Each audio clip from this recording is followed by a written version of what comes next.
Hay una fecha en el boxeo que no se negocia. No importa quién sos, no importa de dónde venís, si querés ser el rey del boxeo mexicano, el 5 de mayo en Las Vegas es donde tenés que estar.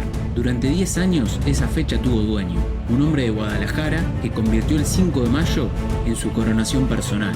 Pero Canelo Álvarez este año no va a estar ahí, y el trono está vacío. El 2 de mayo, 2 mexicanos van a pelear por ese trono. Uno nació en Arizona, hijo de un migrante de Guerrero que robaba para comer, y el otro llegó a su primer gimnasio con sandalias, sin guantes, sin nada. Este es el video de cómo 2 hombres, que por la lógica no deberían haber llegado a ningún lado, terminaron peleando por ser el boxeador más importante de México. Para entender por qué esta pelea pesa tanto, primero hay que entender el suelo sobre el que están parados estos 2 hombres. México y el boxeo tienen una relación que no se explica con estadísticas, se explica con historia. En la más moderna quizá, con Julio César Chávez, un hombre de Ciudad Obregón, Sonora, que ganó sus primeros 87 combates, sin perder ni uno, 87 peleas sin derrotas, campeón en 3 divisiones de peso distintas. Chávez no era solo un boxeador, era el símbolo de que en México, si tenés corazón y aguantás, podés ganar cualquier pelea. Después vino la era de Morales y Barrera, Eric el Terrible Morales de Tijuana y Marco Antonio Barrera de Ciudad de México, 2 mexicanos que se odiaban adentro del ring y que se respetaban afuera. Su trilogía, las 3 peleas que pasaron en la historia, fue votada 2 veces como la mejor pelea del año por la revista de Ring. Ese nivel de rivalidad, esa intensidad, esa negativa a dar un paso atrás.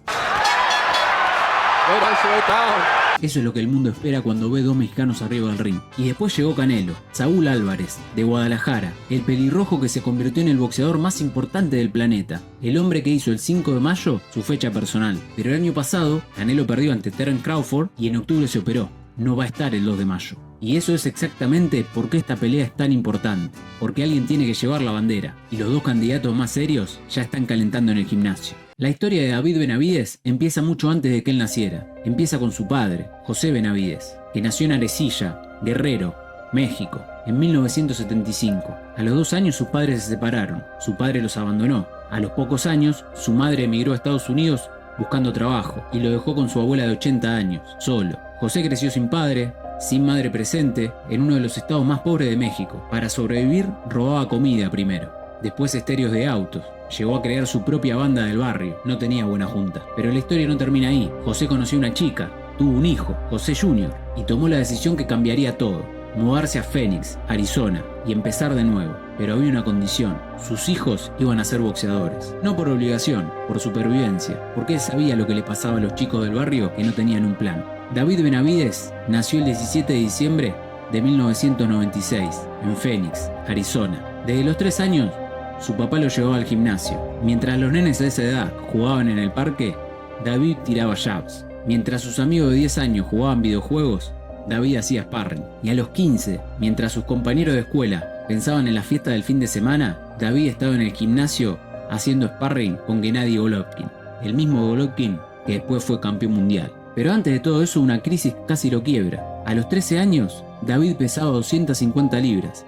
Más de 110 kilos, un adolescente con obesidad severa que quería ser boxeador profesional. Cualquier entrenador del mundo le hubiera dicho que se olvide. Su padre no, su padre siguió, y David perdió más de 45 kilos a pura disciplina y entrenamiento. En ese momento, ya con 16 años, tomaron la decisión. En Estados Unidos no podés debutar tan joven como profesional, entonces se fueron a México. Agosto de 2013, David Benavides debuta como profesional a los 16 años, nocaut en el primer round. El hijo del migrante de Guerrero acababa de ganar su primer pelea profesional en el país de su padre, y lo que vino después fue un ascenso imparable, una racha increíble. Y en 2017, a los 20 años, David Benavides se convirtió en el campeón de peso supermediano más joven en la historia del WBC, 20 años, el cinturón del Consejo Mundial de Boxeo, el más joven de la historia. Pero entonces vino la caída. En el 2018, con 21 años, el Consejo Mundial le sacó el cinturón, no por una derrota, por un control antidopaje positivo. El cinturón que había conquistado, que había sido el sueño de toda su vida, se lo arrancaron de las manos por una decisión que tomó en la oscuridad.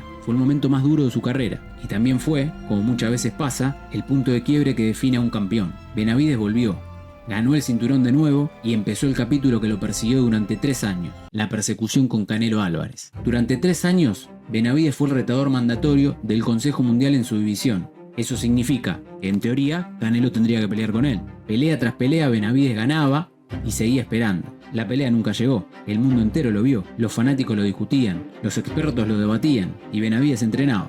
porque cuando no podés controlar quién te da la oportunidad, solo podés controlar qué tan bueno sos cuando llegue. Febrero de 2025. Le ganó a David Morrell, uno de los mejores en el pesado del mundo. Noviembre de 2025. Nocaut técnico sobre Anthony Yarde en el séptimo round, en Arabia Saudita. 31 victorias, 25 nocaut, 0 derrotas. Y entonces tomó la decisión que nadie esperaba. Si Bivol no quiere darme la pelea, voy a buscar otra más grande. Subir de división. 25 libras más. David lo explicó con una claridad que da escalofríos. Dijo que esta será la primera vez en su carrera que no tiene que bajar de peso para una pelea, que va a llegar en su mejor versión y que va a intentar noquear al zurdo, sin importar el respeto que le tiene. A 1200 kilómetros de Phoenix, en Sinaloa, hay una historia que empieza todavía más abajo. Gilberto Ramírez Sánchez nació el 19 de junio de 1991, pero Gilberto no empezó con ventajas, empezó con nada. A los 12 años ya trabajaba en la construcción, no como aprendiz, como trabajador, cargando, levantando, ganándose el pan. Y un día alguien lo llevó al gimnasio de Jesús Zapari, uno de los entrenadores más respetados de Sinaloa. Gilberto llegó con sandalias, no había zapatillas, no había guantes propios. Tenía la ropa tan gastada que cuando le daban ropa del gimnasio, de adultos, todo le quedaba bien, porque no tenía nada. Tenía el cuerpo de un mendigo, dijo el entrenador en una entrevista en ESPN, pero tenía algo que el dinero no compra. 1,89 m de altura, un alcance de brazos que no se ve en gimnasios mexicanos y una mirada con hambre de ser alguien. Pero los primeros pasos no fueron fáciles. Gilberto Ramírez perdió sus primeras 7 peleas como amateur. 7. Cualquier otro se va a su casa. Pero el zurdo le seguía diciendo a su entrenador: la próxima vez sí, y llegó la próxima vez, y la de después, y la de después, despacio, con trabajo, con una obstinación que solo tienen los que no tienen nada que perder. Ramírez empezó a ganar, y cuando empezó, no paró más. Debutó como profesional en el 2009, donde había empezado todo, y en el 2016 hizo historia, frente a Arthur Abram, en el MGM de Las Vegas. Gilberto el zurdo Ramírez ganó el título mundial de peso supermediano de la OMB y se convirtió en el primer boxeador mexicano de la historia en ganar ese título. El primero en toda la historia del boxeo mexicano. El chico que llegó al gimnasio sin zapatillas había llegado a Las Vegas como campeón del mundo. Pero Gilberto también tuvo su muro. En el 2022 subió a semipesado y enfrentó a Dimitri Bivol, el campeón de la AMB. Bivol es, hasta hoy día, uno de los boxeadores más completos del planeta, y el zurdo perdió en decisión unánime, su única derrota en toda su carrera. En una entrevista reciente, con Medio Tiempo, Ramírez dijo algo que no sonaba a discurso preparado. Dijo que la pelea más difícil es conmigo mismo, con los demonios que siempre están en mi cabeza, y esa clase de honestidad no es debilidad, es la de alguien que peleó con cosas más pesadas que sus puños. Después de la derrota con Bivol, el zurdo hizo lo que hacen los grandes, se reinventó, subió a la división crucero, y en 2 años se convirtió en campeón unificado AMB y OMB. Ganó el título de la AMB en marzo de 2024 y ganó el título de la OMB en noviembre de 2024. Viene de 4 victorias consecutivas después de la única derrota de su carrera. Hoy, el zurdo Ramírez es campeón unificado de peso crucero con 48 victorias, 30 por nocaut y una sola derrota. Es el hombre al que Benavidez fue a buscar, porque si querés ser el mejor, tenés que ir donde está el mejor. Hay algo en esta pelea que casi nadie está contando, algo que hace que esta historia sea todavía más extraña, más literaria, más cinematográfica. Era el año 2016. El zurdo Ramírez estaba a punto de pelear el combate más importante de toda su vida, la disputa del título mundial supermediano de la OMB contra Arthur Abram. Necesitaba el mejor sparring posible, alguien que lo hiciera trabajar de verdad, y eligió un pibe de 19 años, de Phoenix, Arizona, David Benavidez. Benavidez pasó semanas en el campamento del zurdo, rounds y rounds, cientos de asaltos en total a lo largo de los años que siguieron, sesiones de sparring que según los propios protagonistas parecían peleas reales, y el zurdo fue a la pelea con Abram y la ganó, y se convirtió en el primer campeón mundial mexicano de peso supermediano de la historia, con Benavidez como parte de su preparación. Pará un segundo y pensá lo que eso significa. El mismo hombre al que Benavidez va a intentar noquear el 2 de mayo fue campeón del mundo en parte porque Benavidez lo ayudó a prepararse. Eso no es solo una historia de sparring. En una conferencia de prensa en febrero, Benavidez recordó que le dijo al zurdo que algún día esas sesiones iban a ser un pay-per-view de verdad. Y el zurdo, en una entrevista en Boxing Social, confirmó que lleva 10 años pensando en esta pelea, que desde que compartieron gimnasio siempre supo que tarde o temprano el ring los iba a juntar. Nuestras sesiones de sparring hubieran sido un gran pay-per-view, dijo. Eso es lo que tiene el boxeo que ningún otro deporte tiene. El ring no entiende de amistades. El ring no entiende de respeto. El ring solo entiende quién avanza y quién retrocede. Benavidez también dijo algo que define toda esta historia. Hay mucha historia entre nosotros, lo conozco muy bien. Sé sus fortalezas y sus debilidades. Hay mucho respeto, ningún odio.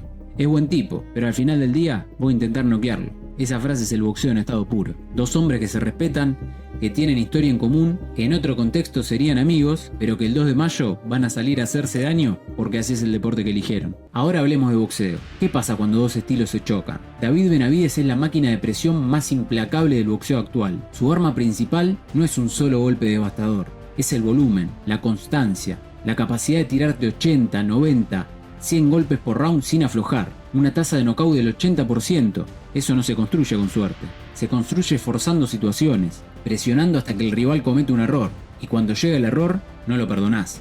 El desafío de Benavidez en esta pelea es uno: el peso. Sube 25 libras de división, de 175 a 200 libras. Nunca peleó en crucero. No sabemos exactamente qué tan diferente va a sentir su cuerpo. Él mismo lo admitió.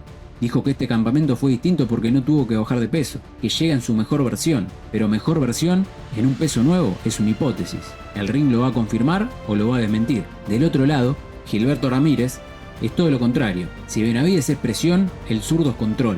1,89 m, zurdo natural, un jab que llega antes de que te des cuenta, una capacidad de manejar el ritmo de una pelea que muy pocos tienen ese nivel. Sus últimas grandes victorias fueron todas por decisión, no porque no tenga poder, tiene 30 knockouts en su carrera, sino porque el zurdo sabe que en 12 rounds bien controlados, nadie lo supera. La clave táctica de esta pelea es una sola pregunta: ¿puede el zurdo mantenerlo a la distancia a Benavidez? ¿Podrá controlar esa presión constante que ejerce David durante los 12 rounds? Porque si lo logra puede ganar por decisión, pero si no puede controlar eso durante toda la pelea, Benavidez con el pasar de los rounds crece y crece y cada vez presiona más. Las casas de apuestas tienen a Benavidez como favorito, pero hablemos de lo que realmente está en juego. No son solo los cinturones de la AMB y del OMB. Lo que se pone en juego es quién va a ser la próxima cara del boxeo mexicano. Con un Canelo que está volviendo, pero que realmente no se sabe cuánto tiempo más siga en el boxeo, el mercado hispanohablante del boxeo necesita un nuevo emblema. Y la industria lo sabe, y los promotores lo saben, las cadenas lo saben. El ganador de esta pelea no solo se lleva los cinturones, se lleva el mandato comercial, cultural y deportivo de representar al boxeo mexicano en el mundo. El propio Benavidez lo dijo sin vuelta: quiero ser la cara del boxeo y darles a los fanáticos lo que quieren ver. 2 de mayo, T-Mobile Arena de Las Vegas. 2 mexicanos entran al ring y uno sale con la mano en alto. Ya sabés quiénes son, ya sabés de dónde vienen, ya sabés lo que está en juego. Ahora queda verlo. La pelea la vas a poder ver por DAZN, como así también Inoue Nakatani, Usyk Rico, Warley Dubois y todas las carteleras del mes. Y si te suscribís a DAZN Ultimate, los 3 pay-per-view del mes los tenés incluidos. Y si solamente querés comprar este pay-per-view, con mi código LEA5 tenés un descuento. Espero que les haya gustado el video. Si se suscriben al canal me ayudan un montón. Espero estén muy bien y nos vemos la próxima.